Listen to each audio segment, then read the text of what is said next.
খোদার কাছে মোনাজাতে বলি বারে বার, কেন সে প্রাণ বন্ধু হইল না আমার।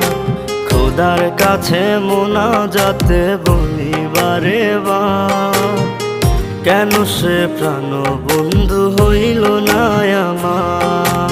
নই কি আমি তার যোগ্য, নাকি আমার এমন ভাগ্য, এত ব্যথা সইতে আমি পারবো না যে আর। খোদার কাছে মোনাজাতে বলি বারে বার, কেন সে প্রাণ বন্ধু হইল না আমার। খোদার কাছে মোনাজাতে বলি বারে বার, কেন সে প্রাণ বন্ধু হইল না আমার।